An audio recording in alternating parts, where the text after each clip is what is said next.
I don't think Mr. Swarup needs any introduction whatsoever. He's a millionaire, but certainly not a slumdog. Kidding. The first question, obviously, people would ask is about Slumdog Millionaire. I shall defer that. I shall get back to your experience as a diplomat, as a bureaucrat. There have been other writers as well from the bureaucracy. I didn't even know Charles Dickens was a civil servant or Keats was a civil servant. Or, of course, you have Madhavan, you have Upaman. What I want to ask you is that your experience in the civil services, I don't see much of an overlap in your writing. Yep. Well, I was a diplomat for 35 years, but there's nothing diplomatic about my novels. So, because the reason is, when you are writing a novel, you have to be true to the characters you are creating. I mean, people say that, why didn't you write about India of the call centers, rising India, shining India, and things like that. And I said, because I was writing a novel, I was not writing a tourist brochure about India. Having said that, I have tried to explore different strata of society in each of my 4 novels. So the first novel, Slumdog Millionaire, as you know, which became Slumdog Millionaire, was about the underclass. 6 Suspects was a look at India through 6 different eyes. You had a Bollywood actress, you had a politician, a very powerful politician, you had a just recently retired bureaucrat, you had a mobile phone thief, you had a tribal from the Andaman Islands, and you had Larry Page coming all the way from America. So the idea was to look at India through a polyphonic narrative where 6 different people, tell you their own versions of our country. In the third novel, The Accidental Apprentice, I explored I would say, the world of the middle class. Sapna Sinha, 23-year-old sales girl, gets the offer to become the CEO of a $10 billion company and how that changes her life. And again, for this new novel, The Girl with the 7 Lives, I have returned back, in a sense, to the world of Q&A, a look at the underclass, but then through the lens of a female protagonist rather than a male one. In Q&A, the first book, which became the Slumdog Millionaire, I find some curious things. Like, for example, the protagonist, he's Ram Mohammed Thomas, right? Ram Mohammed Thomas, not Jamal Malik.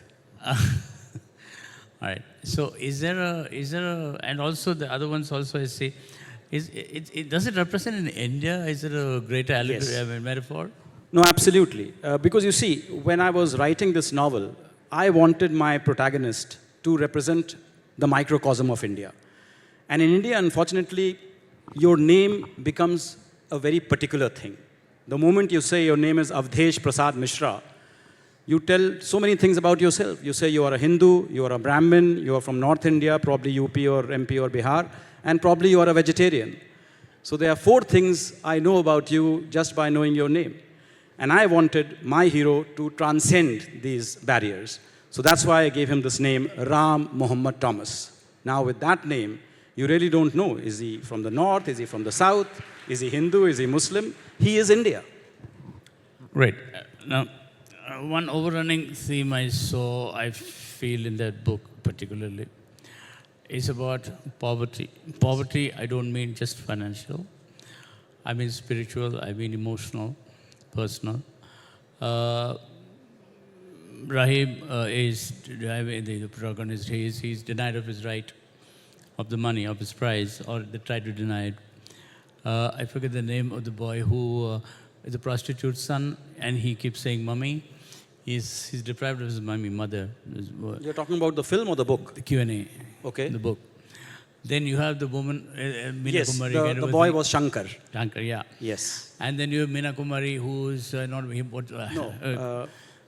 What was her name? Yeah, the one who was made on loosely. The actress, yes. Yeah, and she yesteryear's actress. Yeah, and she wants to be beautiful. Tragedy queen. Correct. And she wants to be beautiful. She wants to be beautiful, but tragically, she's found when her body is ugliest, right? So there is a theme of tragic deprivation, and the characters or human beings desire to overcome it.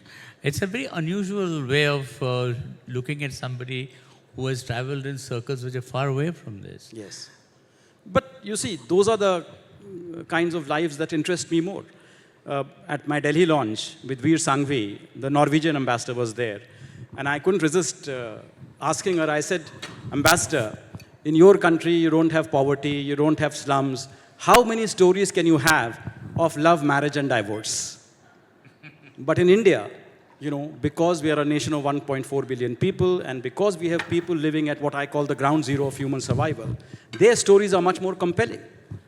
I mean, should I marry Diana or should I marry Rita is one story, and will I live tomorrow or will I die tomorrow is another story. The stakes are that much higher. And that's why, as a novelist, those kinds of stories interest me much more. Exploring the world of the underclass, their hopes and aspirations. And in a way, trying to give voice to the voiceless. See, the life of a diplomat, just because you were in the IFS doesn't mean that you do not kind of know what is happening in the other areas of the bureaucracy. I mean, you have batchmates, etc. A running theme I find in all your three books, I haven't read the other two, except that the Six Suspects, I'm familiar with the situation because I know some of the characters involved in it in real life, knew, or whatever. There's an element of corruption, which is in the in the police or in politics, which is a running theme. If you look at all the three books in terms of plots, is it? It's beyond a comment of what is actually happening in the situation. Is it also any directional instances you have faced? No, as I said, having been in the Indian Foreign Service, I was largely away from the corruption and the sordidness. So it was not that. But again, for me, I have to be true to the characters I am creating. And if those characters, are navigating a life which is a difficult life, then they have to pass through, some of the checkposts, as we might call them. There's bribery, there is corruption, there is crime. But more than that, I think the overarching theme, I would say, is not crime and corruption. It's really the hierarchy and the exploitation of the weak by the strong. I think that would be, in my sense. And that is, I know, but the exploitation of the weak by the strong, especially in India or the third world countries, is strongly aligned with officialdom. Especially with the police and this thing. Anyway, when you write a book, sometimes people see it in the mind. Sometimes when you're really into the narrative, you visually imagine practically without helping it. How much when you're translating your writing into cinematography, obviously it came out very well because they're very graphic, the description. So did you actually start seeing them in your mind as? No, BBC asked me this question after my first book came out, that when you were writing it, could you visualize it as a film? And I answered that I couldn't even visualize it as a book because, for a first-time author, what are the chances of even getting published? But look, I do write in a very visual kind of way because the way I write is I first imagine that scene in my head and then I sort of transcribe it onto my computer. So that is why when somebody is translating that book for an adaptation into the screen, probably it's an easier adaptation. But having said that, let me make it very clear, when I'm writing the novel, I'm writing the novel. I do not have one eye that, tomorrow this might be a film or a web series, so let's put in those kinds of elements which will translate better into a film. Because then I think it will neither be a good film, neither will it be a good book. No, you partly misunderstood my question. I didn't ask whether you're writing it to make a film. I was asking you whether you see it in your mind as a reel. So that's what I said. That's continuous. That's what I said, that I first visualize the scene in my head, and then I write it. So that is why when you are trying to yourself visualize it for the screen, you can create that mental image in your head because that same mental image was in my head when I wrote it. Yeah, because writing is a very visual. So do you draw? Do you draw pictures? No, I don't draw pictures at all. In fact, I have writer's cramp, so I cannot hold a pen for very long. Okay, let me ask you about the process. Again, getting back to it, the Six Suspects it's loosely based on Jessica Lal's murder. By sheer coincidence, I was there, when it was, but unfortunately, I was on the terrace, so I didn't see. You were at that pub? Yeah, I was at the party. Oh my God. And I was upstairs, there was a terrace upstairs, so I wasn't there exactly there. You heard the gunshot? I don't know, I don't think I heard the gunshot, but there was a lot of noise happening there. But I could see how it was contained so effectively and so quickly, because there were people who knew people, they were connected, right? So that really represented Delhi. It has come from there, you have taken it on further. It had taken it on further. And what was your purpose in taking it further? Because it was an elastification of the corruption, the story of corruption, the cover-up. That's a good question. But you see, many people have confused that novel as being about the Jessica Lal case. No. This novel is really about, looking at India. It's a polyphonic narrative in which one of the central characters is a chap called Vicky Rai. Now, Vicky Rai is the playboy son of the Home Minister of Uttar Pradesh. When he was 17 years old, his father gifted him a BMW. He took it out for a spin, and while coming back, mowed down 6 homeless people who were sleeping on the pavement. This has nothing to do with the Jessica Lal case, as you can see. When he was 20 years old, he goes to a wildlife sanctuary in Rajasthan and shoots dead 2 black bucks. Again, nothing to do with Jessica Lal case. And when he was 25 years old, he decides to have his birthday party at this pub. At 2 a.m., staggers to the bar, asks for a drink. The bartender, who's this girl, says, sorry, the bar is now closed. He takes out his gun and he shoots her dead. All this happens in the first 10 pages of the novel. So the rest of the novel is really about, so in all these 3 cases, he has been exonerated because his father is a powerful politician and nothing can happen to him. So when he is finally arrested for the murder of this bartender, Ruby Gill in my book, not Jessica Lal, when he's exonerated, he holds a big party at his farmhouse with 300, 400 guests, and somebody shoots him dead at that party when the lights have gone out. So the rest of the novel is really about these 6 suspects, because these 6 people are arrested at the party with guns in their possession. And the police are now going to match the ballistics report with the guns and find out which one of them is the murderer. So the Jessica Lal, the Black Bucks case, the BMW case, all form just the backdrop of the character of Vicky Rai, which is over in the first 10 pages of the novel. The rest of the novel is really the backstories of these 6 people. Why were they at the farmhouse? Why did they have a gun with them? Which one of them is the murderer? No, right. That was a takeoff point, because, I mean, it's like... Yes, it was just a takeoff point. Yeah, see, it's like a Jungian kind of a collective subconscious thing, because things which have happened in your mind suddenly start kind of falling like a jigsaw puzzle, and then because in a way I try to capture the zeitgeist of the times. Exactly. And the Jessica Lal case was very much part of the Indian zeitgeist at that time when I wrote it in 2008. So let me go back to a basic question. What is the process of your writing? What is the process of his writing? Can you lead us through that? So the process of my writing is, an idea gets into my head. How that idea gets into the head is always a very mysterious process. You as a writer yourself would probably not be able to say when exactly, at what particular moment the idea came into your head. Or you might, I don't know, I can't. So once an idea has entered my head, then I start developing that idea in my head itself. So it remains in my head for about maybe 5 to 6 months, where I'm working out the character arcs. That, okay, the basic idea is that there's this girl, 23-year-old, who goes to the Hanuman temple in Connaught Place, and there she meets an elderly billionaire who says, I want to make you the CEO of my $10 billion company. Now what happens after that? Where will she go? What is the game afoot here? Once I have done that, then I start my research. Because for me, the most important thing is the research. Yeah. My characters are fictional, but the background against which they are operating is a very real. I mean, they are Indian cities or Indian, known places, etc. So I have to ensure that the backdrop is authentic. And that's when I do the research.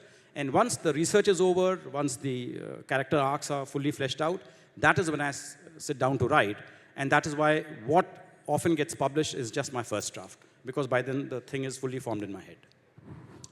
As a writer, in the process, sometimes what happens to me when I'm writing, and I'm quite chugging along quite happily, according to the plot I have in my head, and suddenly somebody else pops up. Yes. Absolutely no clue was there, and suddenly the entire kind of story takes on. Did it happen to you in any of your books? No, it does not happen with my books, for the simple reason that all my books are very well structured, because there is a payoff at the end. There is a surprise at the end, a surprise revelation, or in the case of 6 suspects, who the murderer is. So then I have to embed that surprise very carefully, so that the reader reads it, but is not able to guess it. And that's why the reader gets a surprise at the end of the day. And for you to do that, you have to embed it very, very carefully. You cannot do a stream of consciousness writing, then let's go with the flow, and then suddenly you create something out of thin air. The reader will not be surprised. So because, as I said, my aim is to surprise the reader at the end, I have to plot it very carefully and structure it very Oh, that's a very meticulously. structured mind. Yes. Because sometimes characters evolve as But they yes, go along. I mean, look, 100% of the plot is never in any writer's head. It cannot be. You have maybe 50, 60% of the plot. The rest 40% develops in the process of writing. And then suddenly, side characters develop. The trajectory of some characters change. I think that is what is very important. Who was mentioning, I think, Megha was mentioning that, the characters become people and they start talking to you. And that's really what happens with me, that writer's block for me is not that I don't have any ideas at all, but that my characters are refusing to do my bidding. They are saying, sorry, I cannot do this because now I've become a real person, and this is not the way I would be behaving. And that's when you have to take a step back and say, maybe you took a wrong turn somewhere, and you have to rectify that. That's a very interesting definition of writer's block. I want to ask you something which could be termed as a psychological question. You have had an illustrious career, diplomat, representing the country in various other countries, forums, etc., and ultimately retiring as the Foreign Secretary of India. Not Foreign Secretary, Secretary West.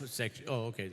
It said Foreign Secretary. I don't know, for some reason, this is on Google, and I've had a huge problem because I attended a function in which it was emblazoned former Foreign Secretary of India, and I had to sit in such a way that is not visible. Let's put it that OLF has promoted you for the time being from my side. Okay, in retrospect. For someone who has rarely moved in the slumdog millionaire circles, or, the four suspects, or even the morbid corporate, planning and this thing of the Accidental accidental apprentice. How is it that you're drawn to so much of the dark side, so much of the dirty side? And for someone who has presumably had no exposure to that. No, because as I said, those are the kinds of stories that interest me more. The dark side. That's why I'm asking you why.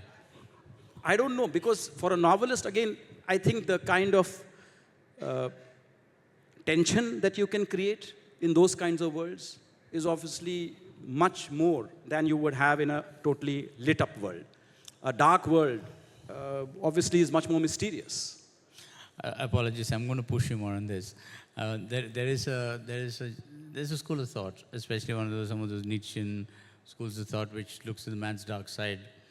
Are you drawn to the dark side as a writer? No, not me personally. No, as a writer, I presume. As a writer, yes, certainly I'm drawn to the dark side because I think a lot of stuff happens in the dark that we need to shine a light on.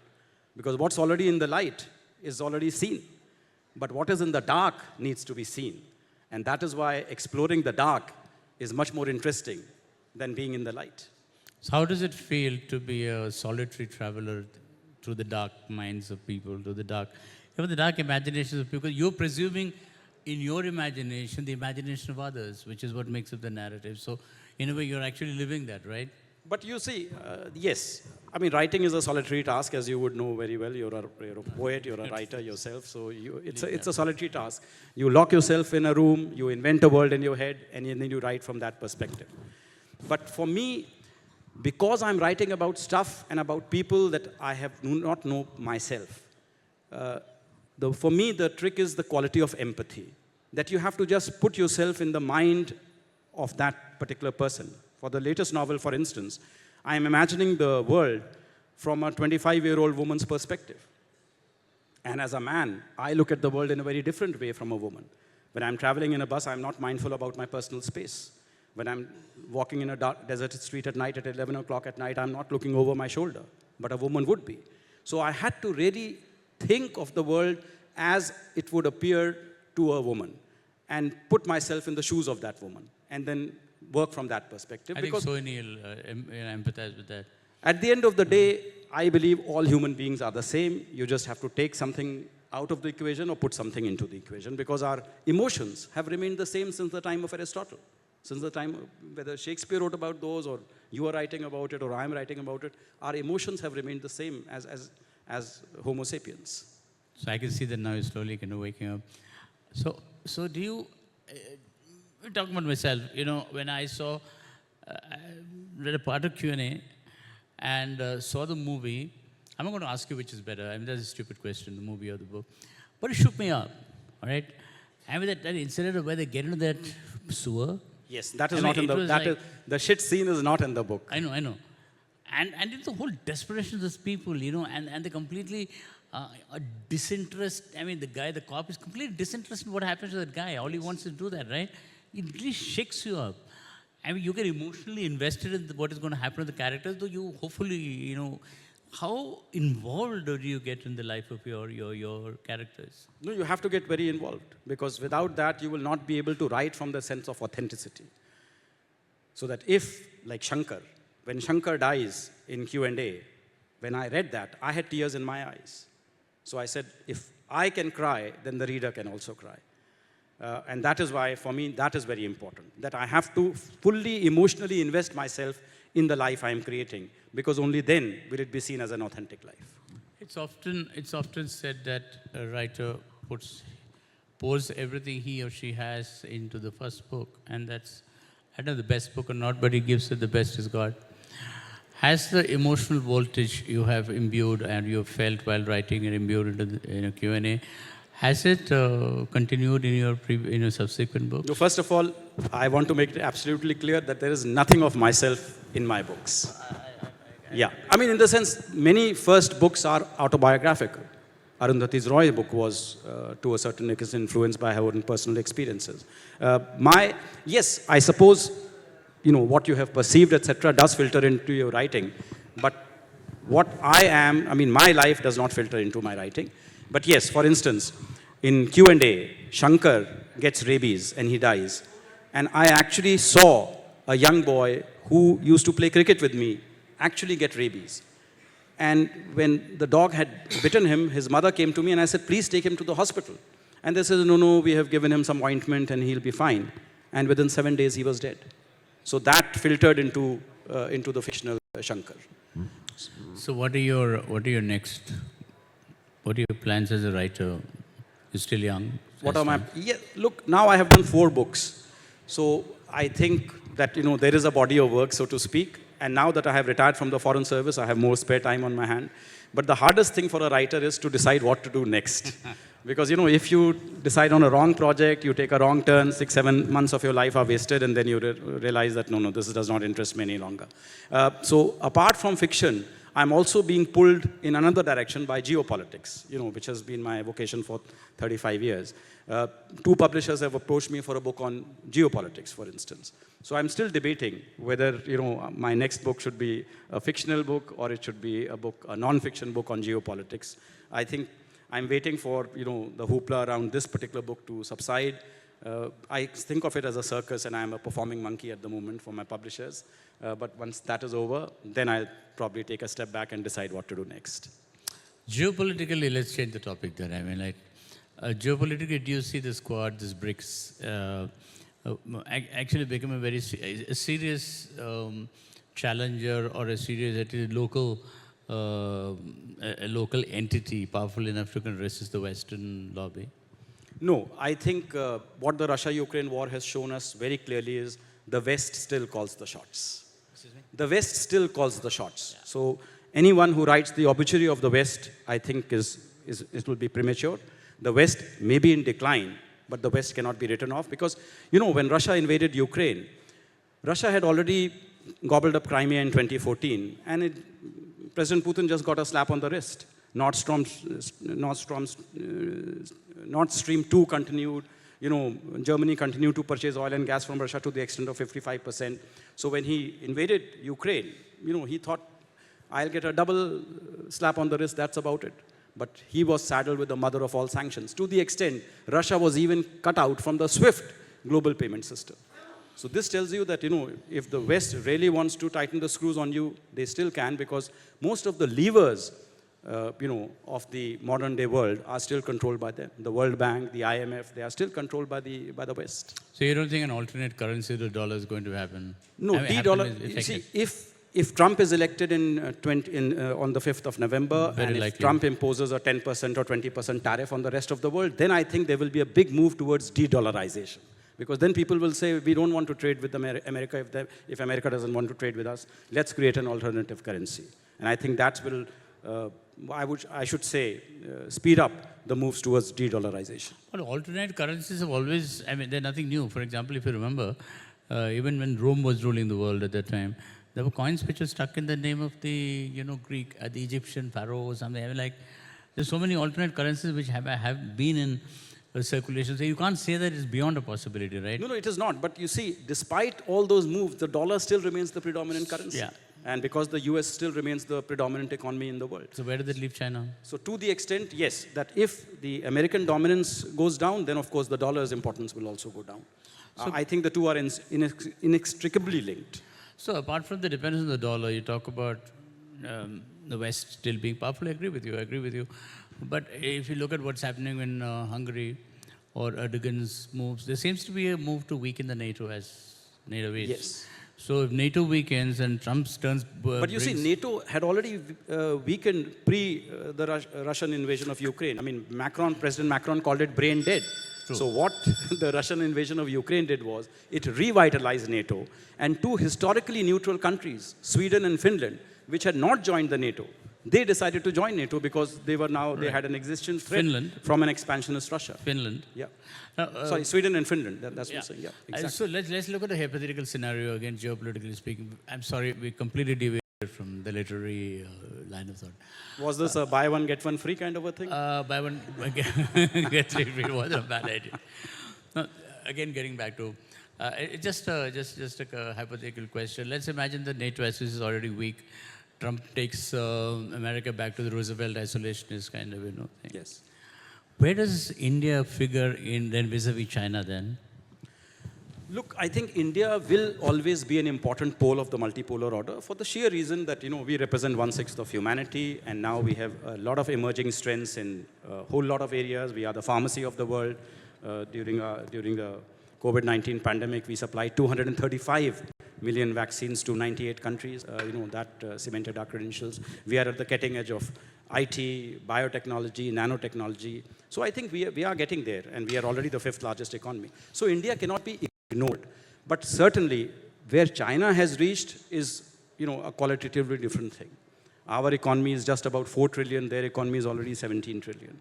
And look at their per capita. Their per capita is much higher than ours. So on the development journey, China has definitely outstripped us, but we can get there because the one thing going for us is the demographic dividend. China now has an aging population, but India, our median age is still only 29. So we will not age till about 2055. So hopefully we will grow rich before we grow old. Yeah, if you read Friedman's 100 years, the next 100 years, I think came out maybe 100 years ago, he positions India vis-a-vis China as the ultimate end game of the 21st century. Do you really see it happening? Are we ready for it? Are we in place for it? Do we have anything? Of China ruling the world? No, not China ruling the world. That India and China will be the eventual, But that's a fact, because you see, the center of economic gravity has already shifted decisively from the Atlantic to the Asia Pacific. And in the Asia Pacific, the two largest economy will be China and India. In fact, the third largest economy will be Indonesia.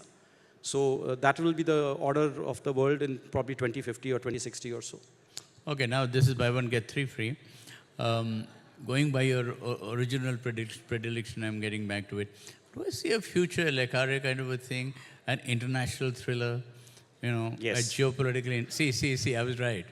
Look, I don't rule it out because many people have asked me that as a diplomat, who was served in 4 continents, why don't you write a spy novel, starting off in Kolkata, ending in Caracas and things like that. And that does interest me, but not to the extent of, ignoring what was happening in my own country, because for me, the inspiration really has come from everyday life in India. But having said that, I don't rule it out. For me, fiction writing is like the Windows advertisement. Where do you want to go today? You can go wherever you want. And if that catches my fancy, then I'll go there. I wouldn't rule out a new Indian Le Carre, the new one and only Indian Le Carre, in the next kind of, couple of years. You seem to be eminently suited for to write an international spy thriller. Yeah, maybe a spy thriller that starts at the Odisha Literary Festival and somebody gets murdered. See, we already have the plot in time. So this has been a really fascinating kind of discussion. So what is your, apart from your geopolitical things, what are your personal interests which contribute to writing a book? My personal? What are your personal interests? Do you like to travel? Do you like to Yes, of course. I love travel. I love especially traveling to new places. Because I always find that when I have been to a place where I have already been before, the sense of curiosity is gone. You go to Paris the third time, you don't even want to see the Eiffel Tower because you've been there, done that. But I went to Estonia, and I was totally fascinated by Old Town Tallinn because I had never been there. And, I spent the 3 days that I was there, I was just spending it, traversing those little medieval streets with cobblestones and things like that. So I love travel, of course. Travel is a great thing. And I also unwind with, a good film, music, sports. Yeah, I was reading about the tourist as an outsider concept, but the traveler is an insider. So you have been an insider in international, let's say international existence. As a diplomat, you must have had your private moments where you could immerse yourself into the culture yes, see, a good diplomat is one who immerses himself in the culture and society of that particular country. Because only then doors will open up for you which otherwise remain closed. In my first posting in Turkey, I had an assistant who said, this posting is a prison for me. I said, why? He says, I don't speak the language, I don't like their food, I don't have any friends. And he was actually marking an X on the calendar, like I was waiting for my prison sentence to end. And I thought that is such a waste of a posting because the great thing about the foreign service is it allows you to explore the very DNA of societies, get a much deeper understanding of a country and a culture than you would as a tourist who visits for 7 days or 10 days. But you have to make an effort to find that essence. If you don't, then you'll also just remain a tourist. Thank you, sir. It's a fascinating discussion. I can see the elegant Mr. Tiwari, being there. Thank you.